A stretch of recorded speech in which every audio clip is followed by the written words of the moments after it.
9주간의 KBL 소식을 알아보는 BTS. 이번 주는 KBL의 이제 상반기 소식을 좀 가지고 왔습니다. 먼저 이 공동 1위를 차지한 서울 SK부터 정리를 해보도록 하겠습니다. SK 하면 사실은 외국 선수 자밀 원희 얘기를 빼놓을 수가 없는데요.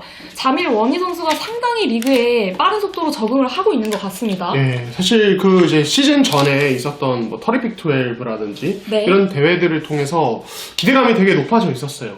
근데 물론 이제 막상 뚜껑을 열어보니까 기대감 정도에, 그러니까 그런 얘기까지 나왔죠.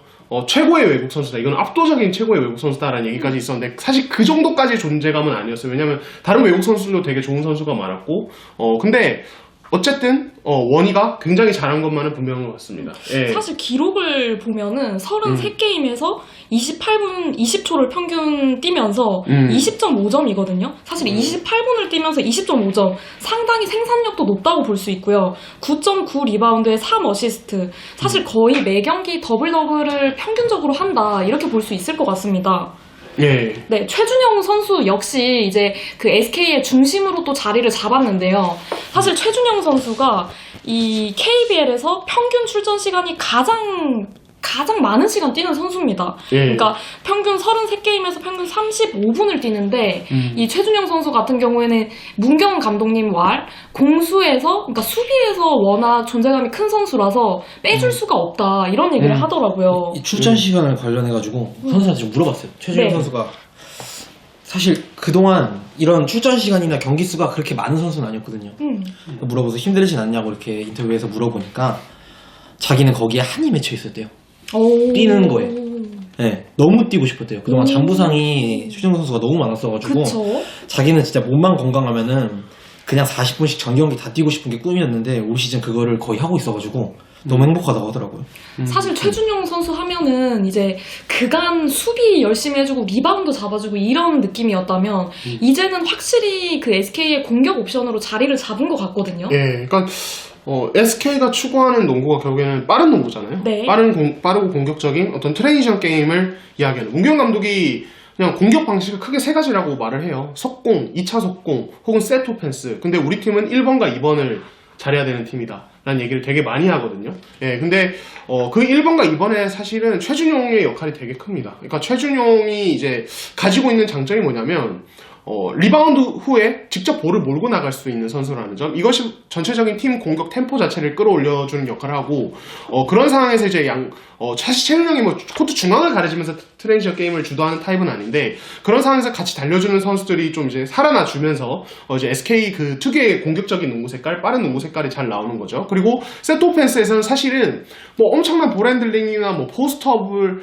보여주면서 득점을 하진 않아요. 다만 이제 다른 선수들이 주도하는 게임 안에서 이제 3점 슛을 캐치앤슛으로 마무리해주는 것, 그게 사실은 지난 시즌과 비교했을 때 가장 달라진 부분이거든요. 그래서 그 부분만으로도 사실은 최준용의 어떤 공격 비중은 되게 높아졌다라고 말씀드릴 수 있죠. 맞습니다. 이 최준용 선수 같은 경우에 2016, 2017 시즌부터 매 시즌 3점 성공률이 조금씩 좋아지고 있거든요. 예. 그러니까 22.6%에서 시작해서 올 시즌에는 35.5%까지. 그러니까 나름대로 이 연습에 어떤 좀 그 소득을 얻은 것을 결과물을 좀 얻었지 않나 이런 생각이 들고, 사실은 그 SK 아까 자밀 원희 선수에 조금 덧붙이자면 외국 선수 제도 변화가 가장 좀 플러스가 된 팀이 아닌가.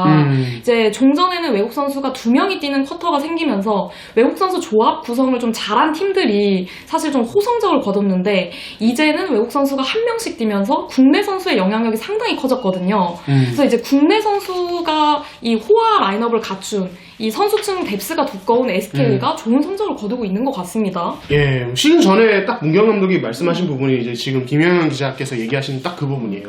그러니까 한 명이 출전을 하기 때문에 국내 선수의 비중이 높아질 수밖에 없고, 우리 선수들은 이제 개개인의 역량 자체가 국내 선수들이 뛰어날 뿐만 아니라 다들 오랫동안 손발을 맞춰왔던 그쵸. 선수들이다. 이 부분이 아마 우리 팀의 전력을 좀 높게 볼 수밖에 없는 부분인 것 같다라는 얘기를 했거든요. 정확하게 그 부분이 긍정적으로 작용을 한 것 같습니다. 사실 이 선수층 이 뎁스가 두껍다는 게 이 두 가지 라인업이 다 가능한 팀입니다. 사실 김선영, 최성원 선수를 투가드로 쓰고 이제 상대에 맞춰서 이렇게 상대에 맞춰서 투가드를 설 수도 있고 그러면서 최준용을 4번으로 쓸 수 있죠. 그리고 이제 김선영 원가드에 SK가 기존에 자랑하던 장신 라인업 김선영, 안영준, 최준용, 김민수, 자밀원이 이런 식으로도 가능하고 또 요즘은 보면 2쿼터에는 헤인즈 중심으로 또 운영을 하거든요. 그렇죠. 그러니까 헤인즈 라인업, 원희 라인업, 김선영, 최성원 투가드 라인업, 그 다음에 김선영 원가드 장신 라인업. 그러니까 상당히 다양한 경기 운영이 가능해 보입니다. 예. 그 중심에 있는 선수, 지금 말씀하신 모든 라인업에 포함되어 있는 선수가 최준용이잖아요. 그쵸. 그러니까 이동환 기자가 말씀하신 것처럼 팀 내 최고 국내 선수 중에 최고 리바운더랑 최고 어시스터가 한 명, 최준용. 그러니까 그건 진짜 너무 큰 장점이라고 저도 생각되고, 또 이제 SK의 뎁스를 보여주는 기록이 올 시즌 SK가 전반기에서 3점슛 성공률이 34.6%로 전체 1위예요. 네. 예, 근데 3점슛 슈터가 없는 팀이잖아요. 그쵸. 예, 전문 슈터가 없거든요, SK가. 그런데 또 성공 개수는 6.9개로 전체 9위밖에 안 되거든요. 그쵸. 오픈일 때만 이게 차곡차곡 쌓아주고 있는 건데, 이분도 되게 약간 놀라운 부분이고, 조금 한 가지 아쉬운 거는 자유투 성공률. 69.8%로 전체 7위거든요. 예, 이거는 근데 리그 전체의 문제이긴 한데. 예. 예, 그쵸. 예, 그러니까 SK가 최근에 사실 좀 부침을 겪을 때 가장 좀 문제가 됐던 게 이 3점 슛 생산력과 성공률까지 그냥 다 떨어져 버린 부분이었거든요. 그러니까 그러면서 공격 전체가 되게 지지부진하고 그러면서 이제 상대의 황당한 역전승을 내준다든지 이런 그림이 많았었는데 문경 감독이 그런 얘기를 하더라고요. 우리의 3점슛 시도는 3점슛조차도 그러니까 3점 시도가 되는 그림조차도 트랜지션에서 나와야 된다. 지금까지는 셋 오펜스에서 이제 느린 템포에서 받아먹는 3점슛을 선수들이 하다 보니까 우리 선수들은 그런 상황에서 3점 효율이 별로 안 난다라는 얘기를 하더라고요. 그래서 결국에 SK의 최대 포인트는 그거예요. 빠른 농구. 이게 얼마나 40분 동안 잘 이루어지느냐. 그러니까 문경 감독이 사실 시즌 중에 이제 또 많이 얘기했던 게 리바운드 생산력이거든요. 리바운드가 잘 돼야 그것이 속공으로 이어진다. 사실 뭐 속공의 시발점은 리바운드이기도 하고 상대의 턴오버이기도 하고 혹은 상대의 야투 성공도 속공으로 이어갈 수는 있어요. 근데 어쨌든 기본적으로 리바운드가 좋은 속공으로 이어지기 때문에 그 리바운드가 잘 돼야 된다는 얘기를 많이 했는데 거기는 이게 되게 맞물려 있어요. 3점, 속공, 리바운드 이 세 개가 되게 맞물려 있는 팀이기 때문에 문경 감독이 아마 후반기에도 이런 부분을 포인트로 삼고 아마 선수들에게 계속 강조하지 않을까 싶습니다. 그 말씀하신 부분에서 저는 수비도 굉장히 좀 중요하다고 생각을 하거든요.